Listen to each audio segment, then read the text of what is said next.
a mis autour de la création 7 cercles d'anges qui sont là pour contenir les gens. Personne ne s'échappe parce qu'il y a des gardiens, ce sont les malaïkas qui sont présents. Alors maintenant, l'enfer va faire quelque chose d'impressionnant. L'enfer va demander à Allah Ta'ala l'autorisation pour se prosterner, pour faire un sijda. Et Allah Ta'ala lui accordera cette autorisation. Et Allah Ta'ala, après un certain temps, qui n'est pas décrit dans les hadiths, Allah Ta'ala dira à cet enfer, ce Jahannam, Irfa'i ra'saki, relève-toi maintenant. Et l'enfer se relèvera, et l'enfer dira, Alhamdulillahi alladhi khalaqani liyantaqima bi mimman asa. Louange à Allah qui m'a créé pour sévir les personnes qui l'ont désobéi. Et l'enfer demandera un doigt à Allah, une invocation. C'est plus un badoua, c'est plus une malédiction. Il dira, oh Allah, ilahi, qad ishtadda bala'i, mes supplices, wa khmaddat nari, mes supplices, mes châtiments, mes tortures ont atteint leur apogée. Wa ghala hamimi, et le feu et l'eau bouillante a atteint également son paroxysme, wa zaqoumi, wa akala ba'di ba'da, et je me mets à me consumer moi-même, oh Allah. Ilahi, ajjil alayya bi ahli, oh Allah, remettez-moi au plus vite ceux qui me reviennent. Ça c'est terrible, ça ce que l'enfer demande. L'enfer demande, oh Allah, envoie dans mon antre, envoie dans mon ventre, on pourrait dire, les personnes qui me sont destinées, mais au plus vite, parce que ma chaleur est tellement intense que je suis en train de me consommer moi-même. Et ce qui nous dérange, c'est quoi mes chers frères? C'est que l'enfer, là, au tout début, il ne demande pas, oh Allah, envoie les mouchriquines. Oh Allah, envoie ceux qui adoraient d'autres que toi, ou ceux qui considéraient qu'il n'y a pas de Dieu. L'enfer ne demande pas ça en premier lieu. L'enfer dira, Fawa'izzatika, la'antaqimanna laka mimman asaka, wattaba'a hawa. Oh Allah, par ton honneur, en ce jour, je vais me venger de ces personnes qui, premièrement, te désobéissaient et qui, deuxièmement, suivaient leurs passions et leurs instincts. Il n'est pas question de kuffar, il n'est pas question de mushrikin, il n'est pas question de kufr ou de shirk, il est question de personnes comme vous et moi qui ont abandonné l'obéissance d'Allah pour suivre ce que leur cœur voulait. Et la question qu'on peut se poser, c'est lorsqu'au mois de janvier et février, en dehors du mois de Ramadan, lorsqu'on est on est samedi soir, et que je règle mon réveil pour me réveiller demain dimanche à 9 heures, qu'est-ce que je viens de faire là? Vous savez ce que je viens de faire? Je viens de désobéir à un ordre d'Allah et je viens de suivre ce que mon cœur me dit, ma passion. Lorsque, pour rester à samedi, lorsque samedi, au Maghreb, je retrouve mes amis en train de faire le mashwara, mais le pire des mashwara, pour préparer le plan du soir. On va où? Saint-Gilles ou Saint-Pierre? On va en boîte, on va à tel endroit ou tel endroit. Et lorsque je me décide d'aller vers cet endroit, mes chers frères et mes chères sœurs, je suis en train de désobéir délibérément à Allah et je suis en train de suivre mes passions. Alors à nous d'analyser chaque péché qu'on accomplit dans notre vie. Est-ce que nous ne sommes pas en train de nous placer dans le cas de ces gens dont l'enfer réclamera la venue, des gens qui délaissent ce qu'Allah a ordonné et qui vont suivre leur passion, qui vont faire exactement ce qu'Allah a rendu haram. Lorsque je signe un contrat pour gagner de l'argent et que je sais pertinemment qu'à travers ce contrat il y a des clauses qui sont haram, qui sont en rapport avec l'intérêt ou autre, et que je le signe quand même parce que je vais gagner beaucoup d'argent, qu'est-ce que je fais? Je suis en train de délaisser l'ordre d'Allah et je suis en train de m'orienter vers le Jahannam parce que je suis en train de suivre ce que mon cœur me dit, je suis en train de faire ce que j'ai envie de faire et je suis en train de délaisser l'ordre d'Allah subhanahu wa ta'ala. Et c'est ça qui est effrayant, parce que ensuite l'enfer va dire وَجَحَدَ آيَاتِكَ وَكَذَّبَ رُسُلَكَ. Oh Allah, envoie également ceux qui ont refusé tes signes et qui ont démenti tes prophètes.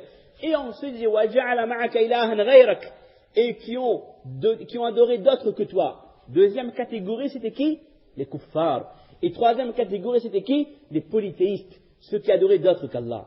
Mais la première catégorie, mes chers frères, wallahi, qu'Allah nous pardonne, et surtout qu'Allah nous protège, que l'enfer ne nous réclame pas, parce qu'on avait désobéi à Allah, et on avait suivi, plutôt que de faire ce qu'Allah me demande, je fais ce que je veux. Mes chers frères, ça doit être là une prise de conscience de la part de chacun d'entre nous. Quel que soit notre degré de iman ou de foi, il faut arrêter ça, de penser que si je suis musulman, je meurs écalément, donc je vais aller dans le Jannat directement. Ça, c'est faux, ça. Il n'a jamais été dit que la personne qui meurt avec le iman ira directement au Jannat ou au Firdaus. Jamais de la vie.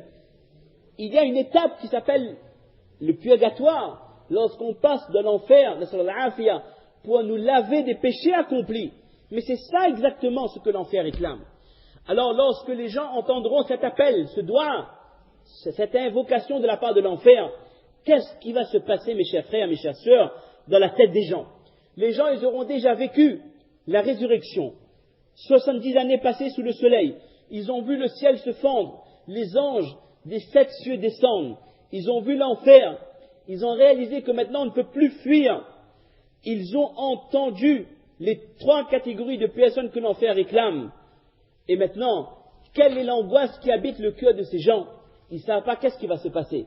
Et là, mes chers frères, l'enfer va faire la pire des choses qu'elle peut faire dans la résurrection. C'est ce qu'on appelle az-zafir. Et az-zafir, c'est quoi? C'est le soupir, c'est le crachat, on pourrait dire, de l'enfer.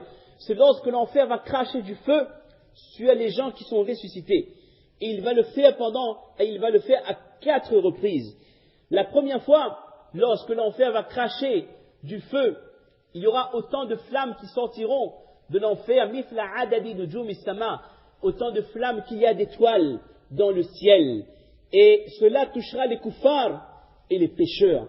Et là, ça nous ramène à l'importance du jeûne. Lorsque le prophète sallam disait que le jeûne est un junnah. Le jeûne est un bouclier contre le feu de l'enfer, mes chers frères.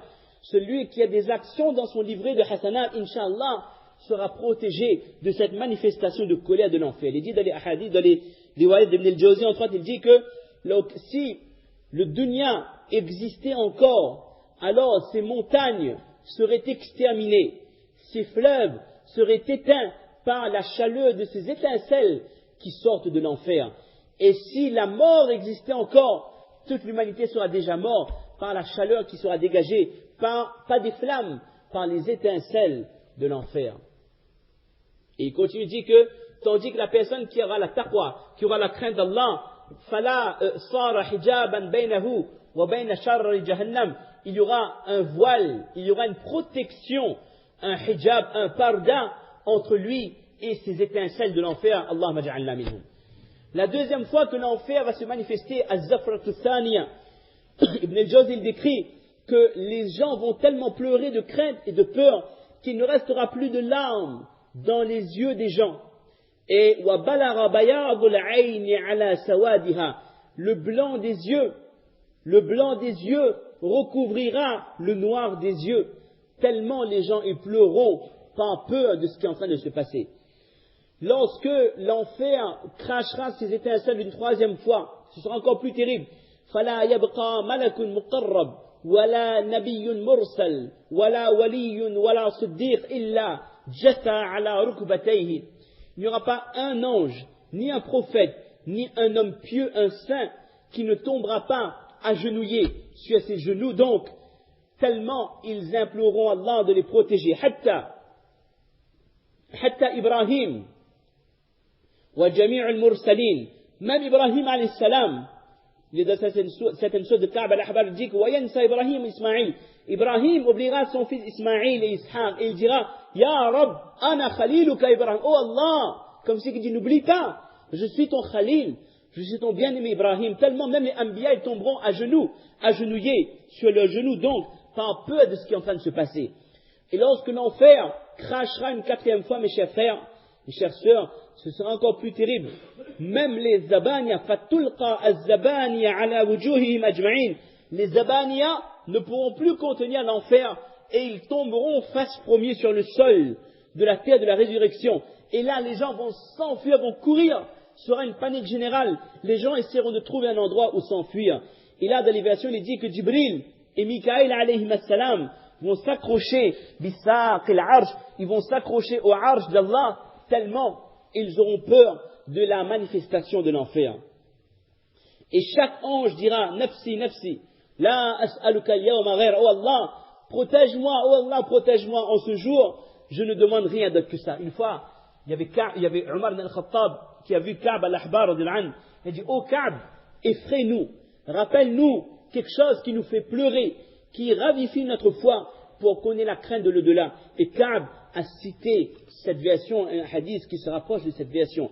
Il a dit que, oh Ibn al-Khattab, même si en ce jour tu avais avec toi les actions de 60 Anbiya, jamais tu n'auras d'espoir, tu auras le cœur rempli de crainte. Ça, c'est la présentation du feu de l'enfer.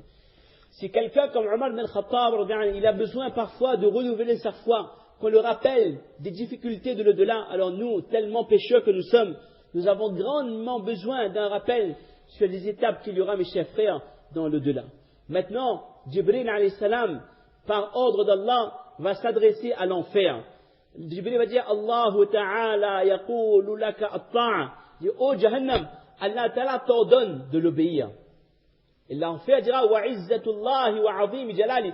Par l'honneur et la grandeur d'Allah, je me vengerai aujourd'hui de tous ceux, écoutez bien, mimma lam ya'mal bi ta'atillah. Je me vengerai aujourd'hui de tous ceux qui n'ont pas obéi à Allah. Wasta'ana bi ni'matihi ala ma'siyati. Et ceux qui ont utilisé les bienfaits d'Allah dans la désobéissance, c'est-à-dire dans le mauvais chemin. Ceux à qui Allah avait donné des bienfaits de ce monde, mais qui ont utilisé ces bienfaits pour désobéir à Allah. C'est eux que je veux maintenant. Et l'enfer dira à Jibril, je fais qasam que je me vengerai de ces catégories de personnes en ce jour. Et le prophète sallam également s'adressera à l'enfer et dira, kaffi an ummati, kaffi an ummati. Reste éloigné, ne t'approche pas de ma communauté.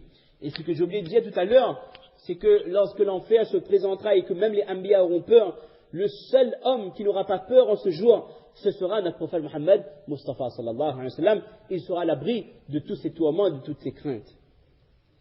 Maintenant, Allah Ta'ala va annoncer quelque chose qui apaisera le cœur de maintenant tous les mu'mins, tous ceux qui ont la croyance en Allah de leur cœur. Ya ibadi, la khawfun alaykum al-yawma wa la antum tahzanun. Oh mes serviteurs, vous ne devez avoir aucune crainte aujourd'hui, vous ne serez point affligés.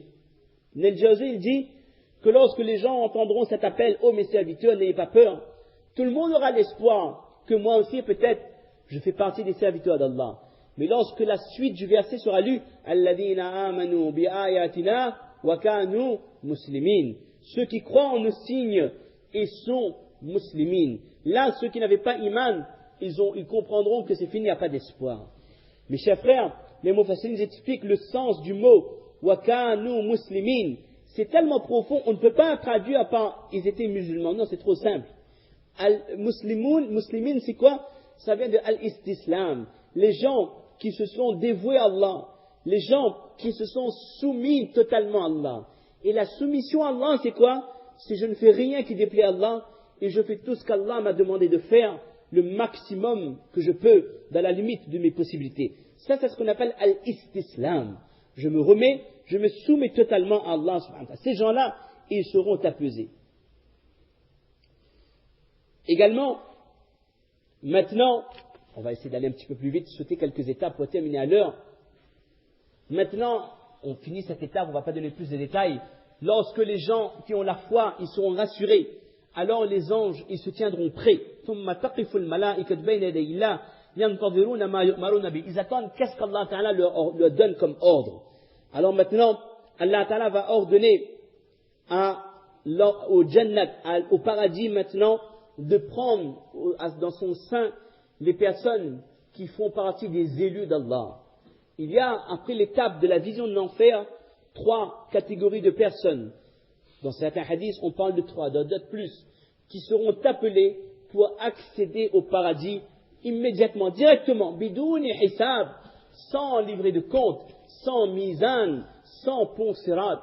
Ils accéderont directement au Jannat. Mes chers frères, quand on demande dua pour le iftar, la priorité, c'est pas de demander au Allah que mon patron accepte de m'augmenter. Oh Allah, que m'y trouve un bon travail. Oh Allah, que mon fils se marie, que ma fille se marie. Ce sont là des choses qui nous tiennent à cœur.